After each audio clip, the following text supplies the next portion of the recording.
Serge Aloroto, nous sommes à 4 mois du scrutin, comme vous avez dit. Où est passée vous faites référence à l'article 80? Mais bien sûr, où est passée la liste électorale nationale? C'est où? La date du scrutin, c'est quand? On sait que c'est au mois d'octobre. C'est une date? Non, j'ai dit qu'on sait que ça se passe. Je ne parle pas de la période. Oui, mais on sait Je quand même. parle de la date. En Côte d'Ivoire, c'est le 25 octobre. Oui. Quand vous demandez, quand un enfant, je prends tout l'enfant de l'école primaire, quand il vient le matin, quand il met la date, il précise. Peut-être mercredi 18, oui. C'est ça la date. Oui. En Côte d'Ivoire, ils ont donné la date le 25 octobre. Mais au Cameroun, qu'est-ce qu'on attend? Qu'est-ce qu'on attend? Mais on attend le jour où le président va convoquer le corps électoral. Écoutez, à un moment donné, il faut que cette dérive monarchique des institutions cesse. Le président de la République ne doit pas être le seul à savoir le calendrier électoral. À disposer du calendrier électoral. En Côte d'Ivoire, c'est le 25 octobre. Mais chez nous, c'est quand? La date, c'est quand? Donc, M. Biya va donc se lever un matin comme ça et puis ils vont dire que la date, et si le fait, juste 30 jours avant, c'est le succès. Mais moi, je dis, il y a un climat de tension qui est perceptible. Et j'ai toujours dit sur ce plateau que M. Biya, que la paix dans ce pays dépendra de M. Biya. S'il veut des élections libres et transparentes, qu'il copie au moins ses homologues. Parce qu'en tout début d'année, on devrait déjà savoir quelle est la date des élections. Je ne vais pas demander la période, je demande la date. Mais on ne l'a pas encore. Mais pourquoi ne voulez-vous pas qu'il y ait une tension perceptible dans l'espace politique, dans le landerneau politique camerounais? Les gens spéculent. Certains membres d'une certaine formation politique bavardent plus qu'ils ne parlent. Qu'ils nous disent, eux qui sont au pouvoir, le scrutin va se tenir quand? Je ne parle pas de la période. La période est indicative, mais on doit avoir la date.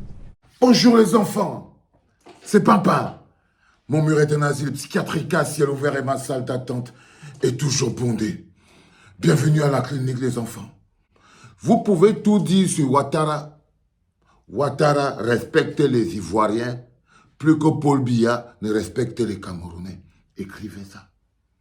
Ça dit qu'Alassane Ouattara, le président ivoirien, a plus de respect pour le peuple ivoirien que Paul Biya, le président camerounais, n'a de respect pour le peuple camerounais. Le président Ouattara a plus de considération pour le peuple ivoirien que le président Paul Biya n'a de considération pour le peuple camerounais.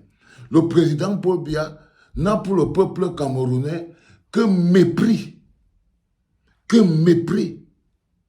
Et le président Ouattara, pour le peuple ivoirien, il a considération. Il a considération. Je vous ai dit que le seul moment où les Camerounais peuvent parler aux Ivoiriens, c'est sur les choses de la jouissance. C'est sur les choses de la jouissance. C'est le seul moment où vous avez la bouche. Quand il faut faire les compétitions de danse, quand il faut faire les compétitions de chansons, de coupés décalés, quand il faut faire les...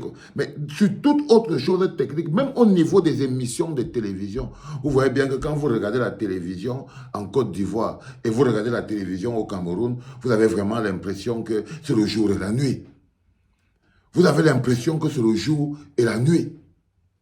Donc, les Camerounais qui se lèvent souvent pour parler de Alassane Ouattara, pour comparer notre Cameroun là à la Côte d'Ivoire, j'ai envie de vous demander, l'élection présidentielle au Cameroun, chez vous, c'est quand?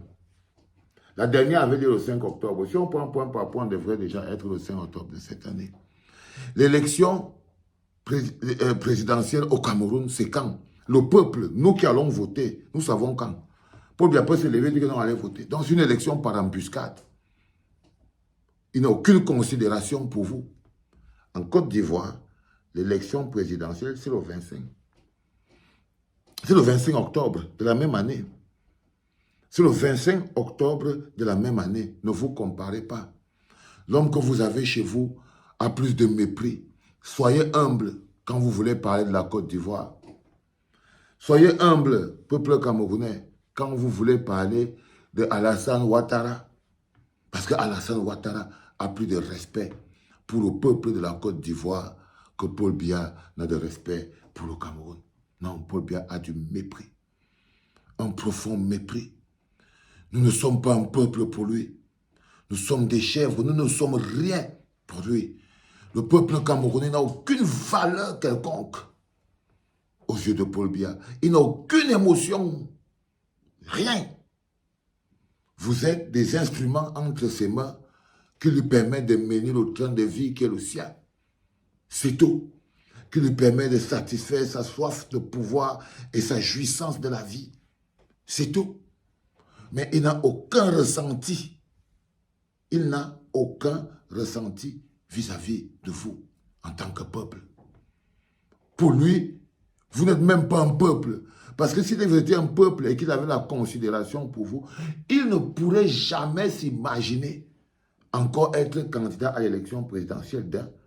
Deux, imaginez qu'il veut être président sans même faire la campagne. Parce que là où vous le voyez là, il y a aucune... Voilà ces gens qui font la campagne. On demande même déjà la date de l'élection présidentielle. Paul Biya n'a toujours fait aucune campagne, aucun décret, rien.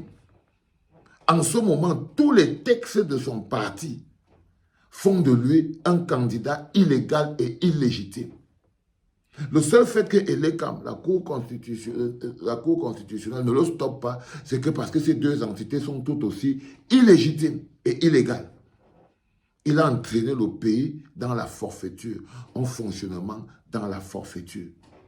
Il n'a aucun ressenti pour nous. C'est pour ça que notre bien-être n'a aucune forme de sens pour lui dans sa tête. Le bien-être des Camerounais n'a aucun sens, aucune valeur dans la tête de Paul Biya. Aucune valeur. Il ne sait même pas pourquoi lui devrait se lever pour vous donner du bien-être. Il ne ressent aucun plaisir à vous voir prendre du bonheur. Rien.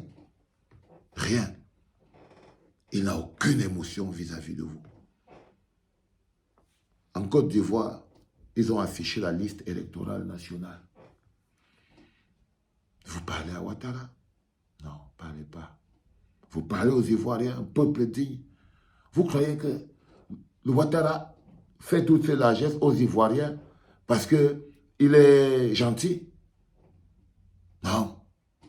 C'est parce qu'il y a un peuple. C'est parce qu'il y a un peuple. Parce que le peuple ivoirien, ce n'est pas la foutaise. C'est parce qu'il y a un peuple qui se lève et qui se dresse. Parce qu'il y a un peuple qui est dans l'équation. Parce que ce peuple s'impose. Parce que c'est d'abord l'élection du peuple avant d'être l'élection des candidats à l'élection présidentielle, fût-il des opposants. C'est d'abord l'élection du peuple. Quand Paul Biya refuse d'afficher la liste électorale nationale et l'ECAM refuse d'afficher la liste électorale nationale aux ordres de Paul Biya, il fait le tort au peuple.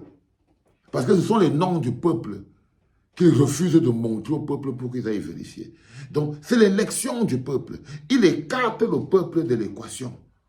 C'est-à-dire que quand Elekam refuse d'afficher la liste électorale nationale, Elekam écarte le peuple de l'équation. C'est pour ça que je vous dis toujours que quand il faut faire, pour faire 42 ans de pouvoir, il faut écarter le peuple de l'équation. Alors, en Côte d'Ivoire, le peuple est tellement dans l'équation que sa liste nationale est affichée. Chacun peut lire son nom. Tout le monde est là. Tout le monde est là. Le peuple n'est pas écarté. Au Cameroun, où est la liste électorale nationale? Oh les enfants, soyez bénis. Sentez-vous bénis d'être la génération qui doit mener le combat que nous devons mener en octobre, quel que soit le sens. Parce qu'il n'y a aucun parti politique qui peut mener ce combat. Les partis politiques, les candidats à l'élection présidentielle ne savent même pas quand il y a l'élection. Ils se préparent comment? À quel moment c'est leur faute? À quel moment c'est la faute des opposants, des candidats à l'élection présidentielle? Et ils ne savent même pas le jour qu'il y aura l'élection. Parce que le bonhomme cache encore le jour de l'élection. Pour faire quoi? Pour embrigader vous, le peuple. Pour vous plonger encore dans une quarantaine d'années de ténèbres et de forfaiture. Il n'y a que vous, il n'y a que nous qui pouvons régler ce problème. Massivement, inscrivez-vous sur les listes électorales parce que le moment où on a annoncé la date de l'élection, c'est-à-dire la convocation du corps électoral, bah, ça voudrait dire qu'on n'inscrit plus personne. Dès l'annonce du corps électoral, quand vous entendez là, c'est en fait qu'on donne le jour de l'élection. OK? On donne le jour de l'élection. Et dès qu'on a annoncé le jour de l'élection, on ne peut plus s'inscrire. Donc, bousculez-vous, s'il vous plaît. C'était papa.